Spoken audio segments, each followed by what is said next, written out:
Nuwun Mas Wawan. Monggo Mas. Wah. Monggo. Wah, Mas Haryo. Iya, ini Telepon kabar saya ini. Hartanto ya. Baik, Mas ya. Ini mau ganggu waktunya Mas Wawan ini. Nggih, monggo. Ya, Gimana? ini mau ngobrolin soal kelincinya itu. Oh iya. Wah. Silahkan. Ya, ini Mas Wawan. Nggih. Kemarin kan sempat telepon-teleponan. Nggih. Nah, katanya punya kelinci juga. Nah, ini kita penasaran ini pengen lihat kelincinya ini. Iya, ya cuman seperti ini, Mas. Oh. Kelinci ya rumahan sih. Untuk samben saja. Bisnis rumahan ya. Kalau kelincinya sekarang jumlahnya berapa, Mas? Ya, kurang lebih ini cuman 50 ekor. 50. Nggih, karena ada yang sebagian kejual gitu. Oh. Sebelumnya hampir 65 sih. Kalau untuk jenisnya apa saja sih Mas di sini? Di sini ada NZ White, Oh. Rag sama Bligon. Bligon itu untuk apa?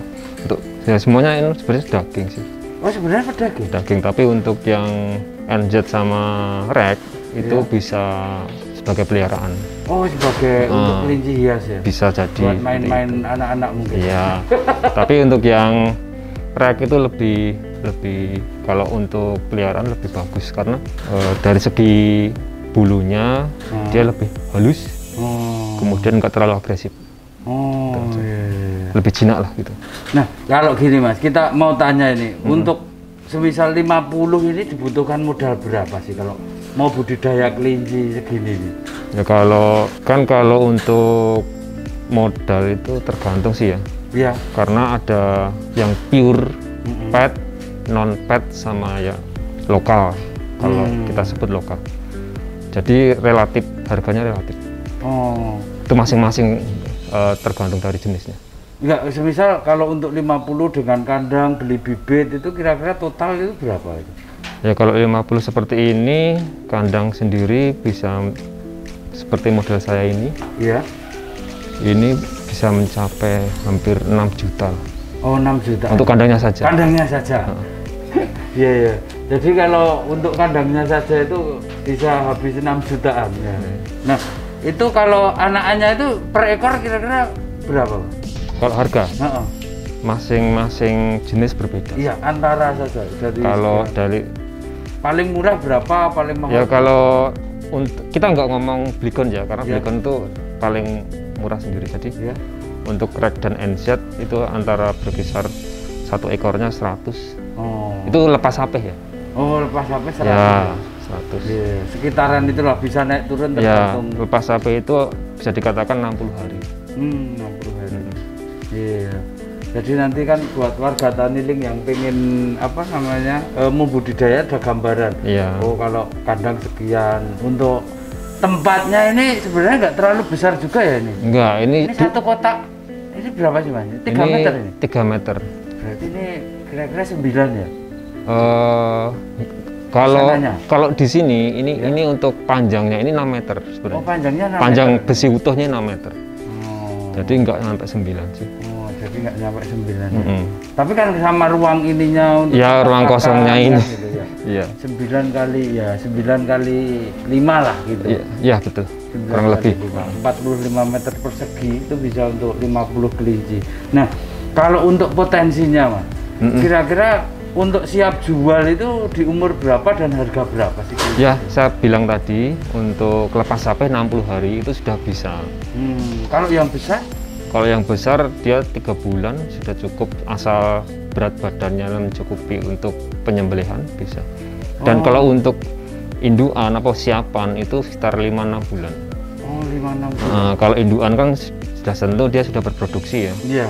minimal 1 kali produksi. Nah, yang jadi pertanyaan, kalau yang sudah besar dijual berapaan sih? Kalau indukan itu berkisar 1 pasang. Ya, Kalau NZ itu minimal antara 500 sampai 800. 500. Ya, ini untuk yang lokal ya. Iya. Tapi kalau pet non pet saya Iya. nggak bicara, soalnya itu sudah Udah beda lagi. Beda Tapi lagi, kita ya. ngomong soal umum saja.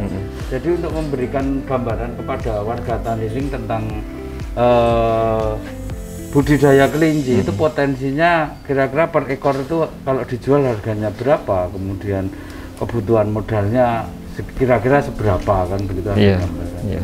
Nah, Kemudian untuk pakan Mas. Nah ini pakannya apa sih kelinci itu? Kelinci itu kebanyakan sebenarnya hijauan daun, rumput-rumputan, itu semua bisa dipakan buat pakan ternak.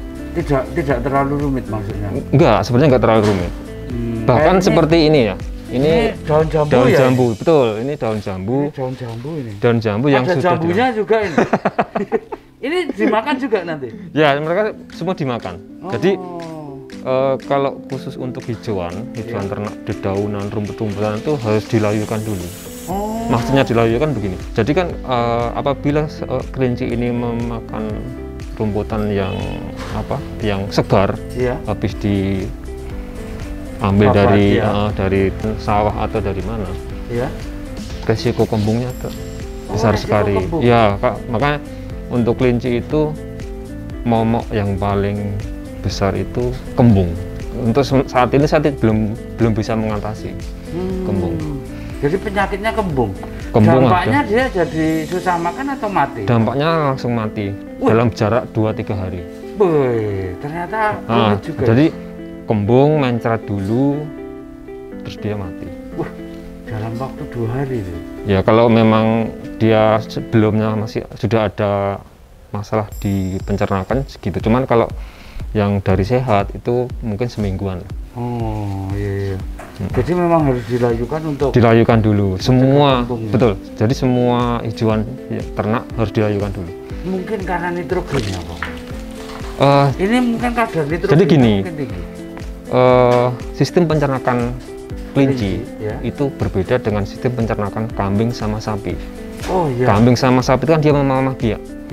Setelah dia makan hijauan, di saat dia istirahat, dia akan memuntahkan lagi untuk dikunyah ulang.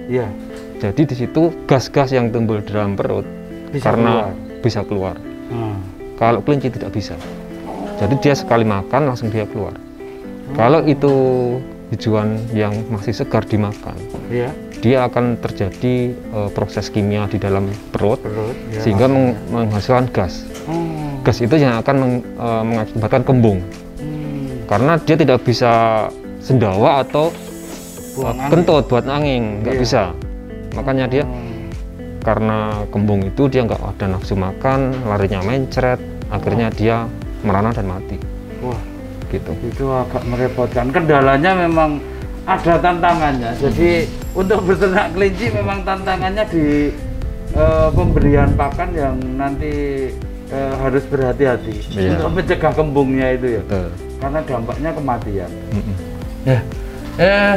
Kalau ini yang putih-putih ini jenis apa Mas? Ini yang NZ Mas.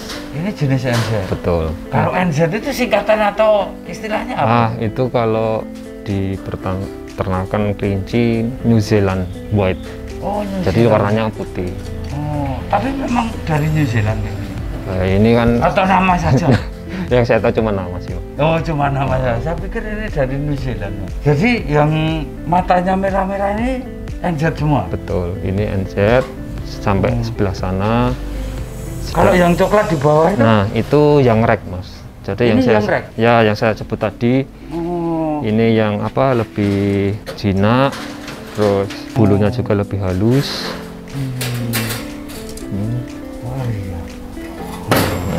Ini yang kalau nggak jinak memang ngatek Mas? Ya, kebanyakan dia akan berontak Mas.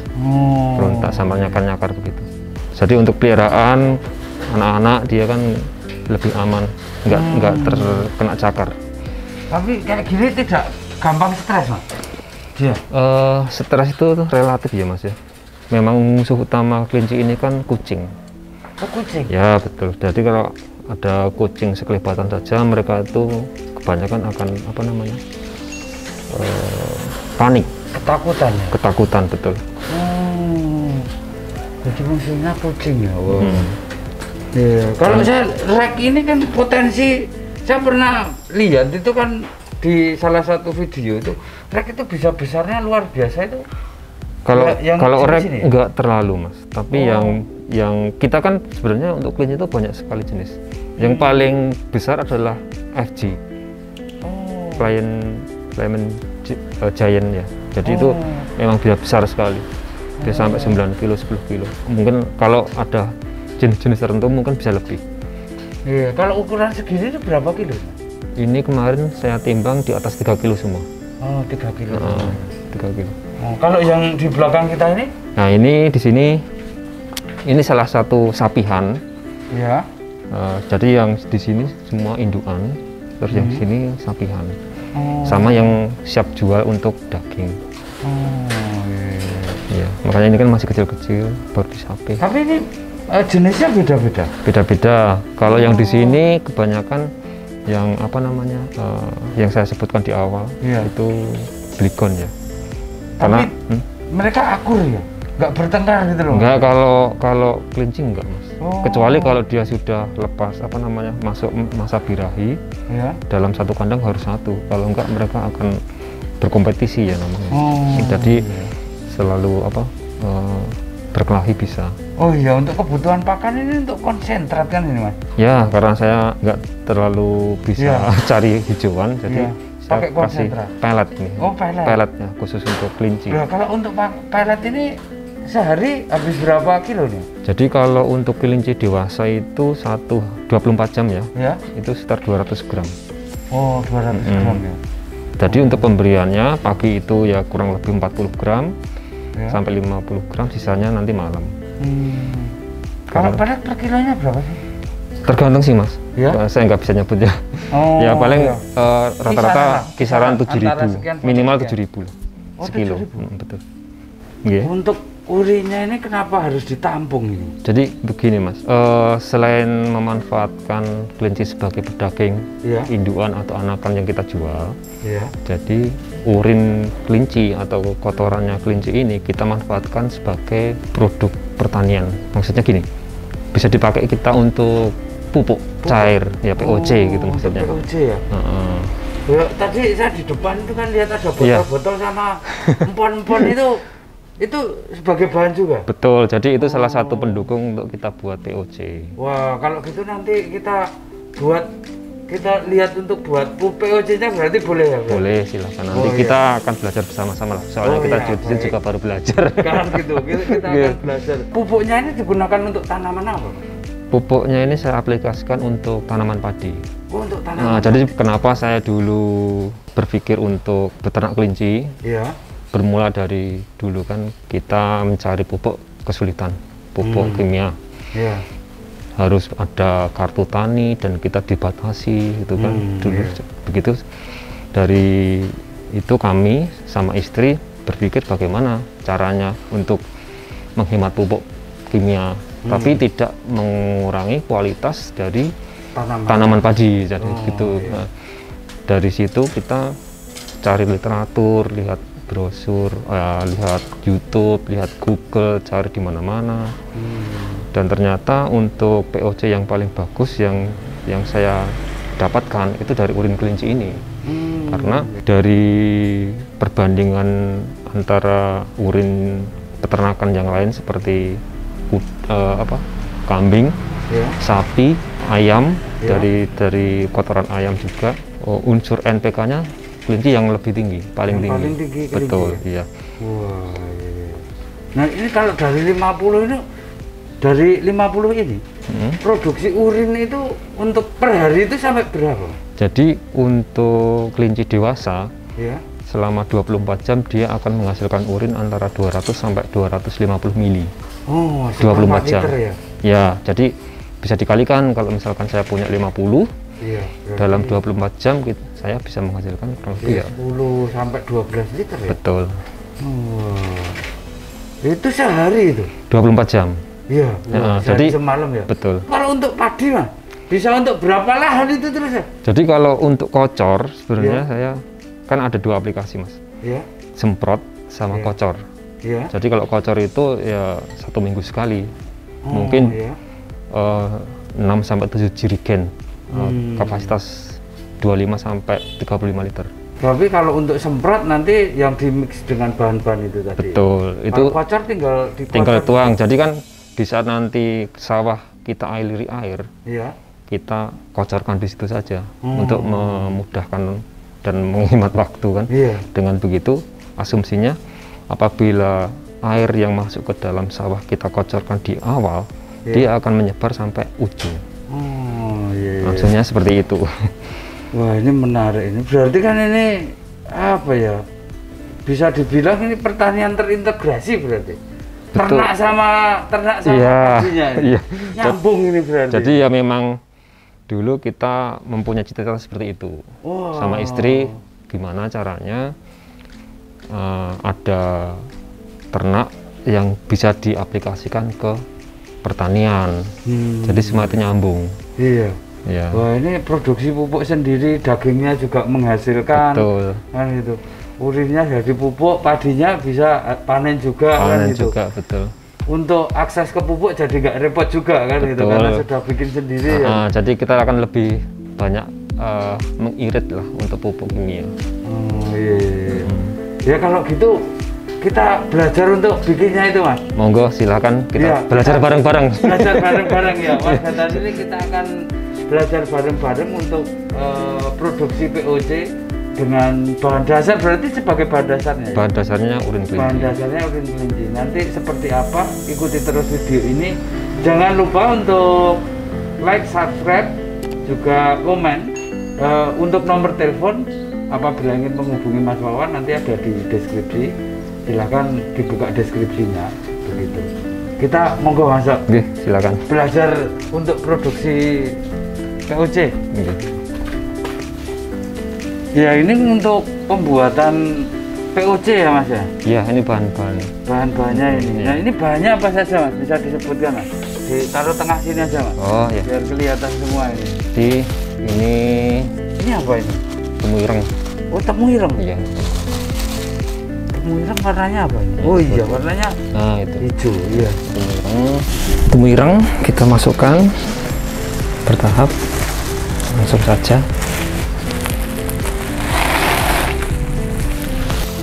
Dan ini bumbu dapur. Ini apa? Ya, laos. Oh laos. Oh laos ya. Ya, laos. Ya. Bumbu Ketika dapur. ngomong kita idul adha gini, laos banyak laku ini. Bahan masak daging. Betul, betul. Ini laos.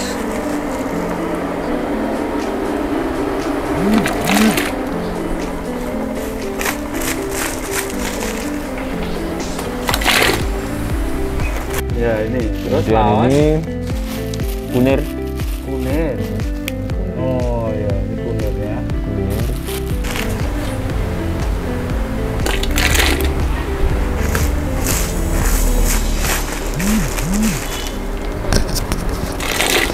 Kemudian ini tembakau. Ini tembakau.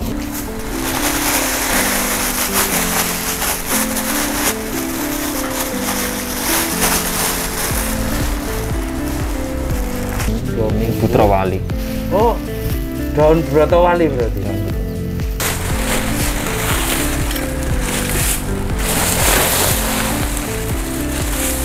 Oh.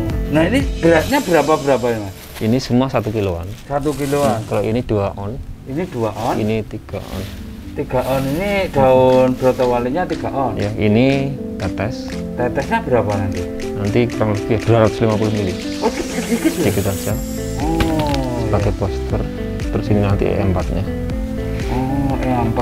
Betul. E4-nya kita pakai E4 yang untuk pertanian. Oh iya ada karena Ada yang pertanian. coklat itu untuk Ternak. peternakan ya. Iya, betul.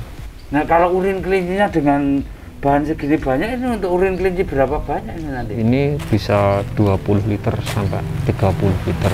Oh 20 liter sampai 30 liter. Oh, betul. Untuk aplikasinya? Nah, untuk aplikasi tangki semprot 25 liter seperti punya saya, gede sekali. Iya.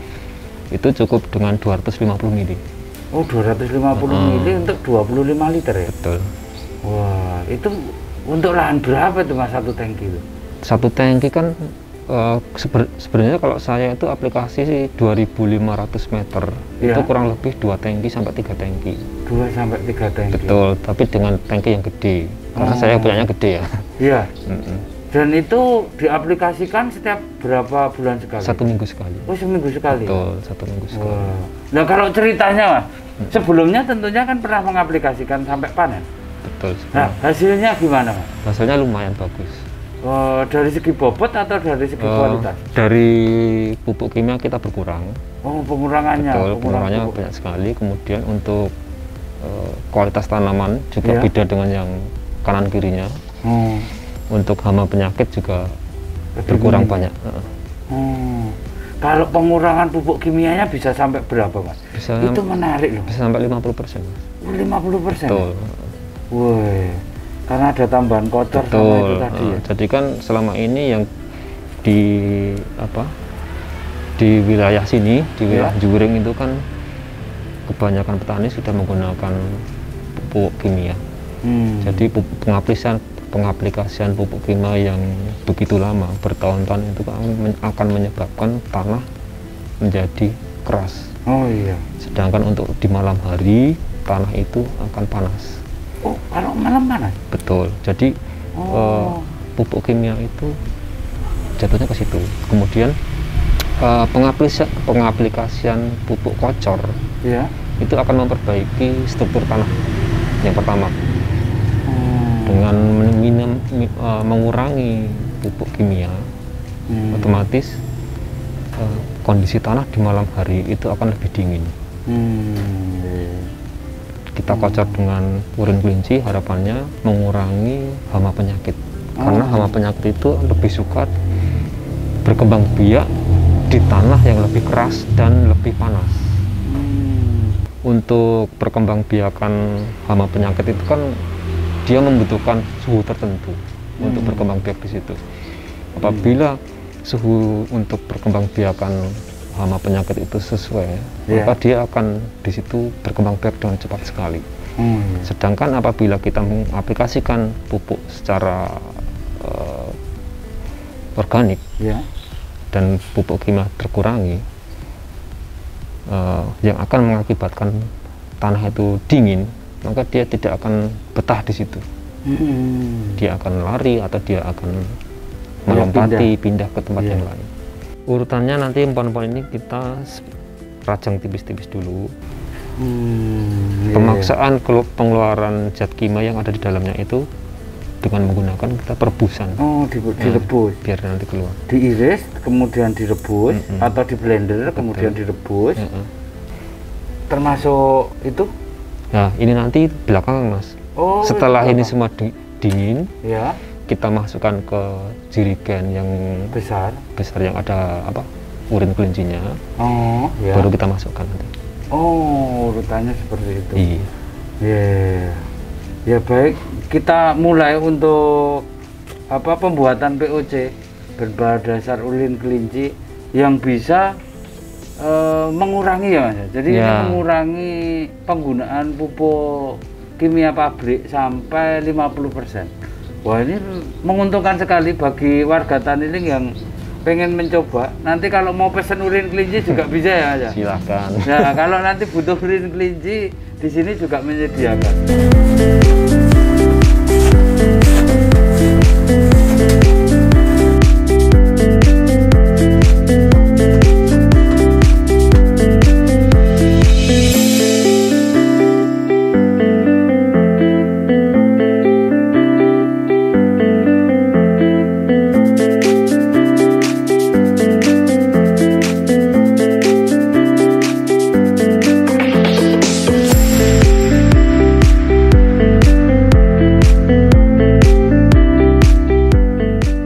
Pupuk POC cair dengan campuran yang sudah kita tadi rebus, semoga berhasil. Kita masukkan dulu cairannya ke dalam jerigen yang sudah ada urin kelincinya.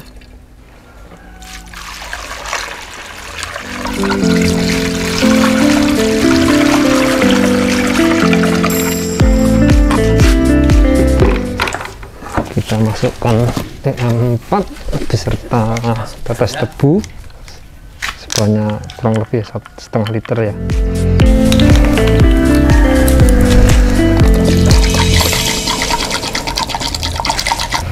Kemudian kita masukkan tetes tebu. Tetes tebu ini bisa diganti dengan gula merah apabila tidak ada tetes tebu. Kita tutup dulu biar tidak mencret.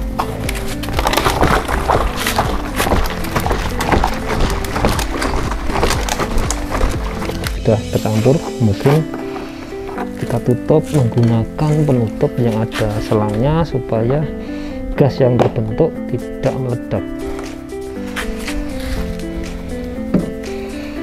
Kita masukkan ke dalam kita tutup rapat.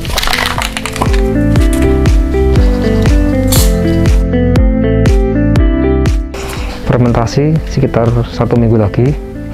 Kalau sudah tidak ada gelembung gas, sudah bisa diaplikasikan.